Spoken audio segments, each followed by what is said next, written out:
tadi ada concern kan tentang kita tunggu di luar pagar. Okey. Sebab kan orang tu tak tekan return tu macam berapa tempoh yang biasa sistem tu akan update secara auto kalau dia tak tekan button tu. Robot kita akan berjalan setiap jam. So dia boleh tunggu antara 5 minit hingga 60 minit. Oh, sejam. Bergantung pada kesibukan bank, kesibukan sistem kita. Robot kita yang akan jalan tu setiap jam dia akan check. Andai katakanlah transaksi tu duit dah potong tapi transaksi tu tak berjaya, sehari pun masih unpaid, makna transaksi ke kita tu tak berjaya dan bank selalunya akan refund balik duit kepada parent. Kalau tak refund, boleh bagi tahu kat kita dan bagi nombor rujukan FPX.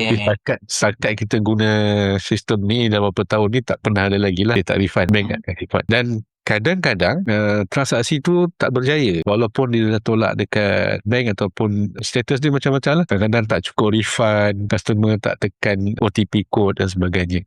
Itu selalunya status invoice tu akan jadi fail. Dia sebenarnya sama konsep dengan Shopee, yang lain-lain itulah. Saya pun pernah buat pembelian dekat Shopee dan dia tolak duit tapi unsuccessful. Dia tak berjaya. Dalam apps tu tak berjaya. Memang proses ni adalah bank akan transfer balik kepada kita. Mungkin besok harinya. Betul. Itulah. Kalau ikut bank pun, kalau ikut Shopee dan Grab pun, saya pernah kena dekat Grab pun, dia ambil masa, dia bila kita call helpdesk dia akan bagi tahu 3 hari bekerja. Tapi selalunya sehari hari dah masuk dah. Dia 3 hari bekerja tu sebab apa Farhan? Sebab kadang-kadang macam operator macam Euro.my, kita menggunakan Maybank. Bank kita adalah Maybank. Dan pembayar tu, parents tu, dia mungkin pakai CIMB. So kadang-kadang bank to bank talk ni dia ambil masa sikit.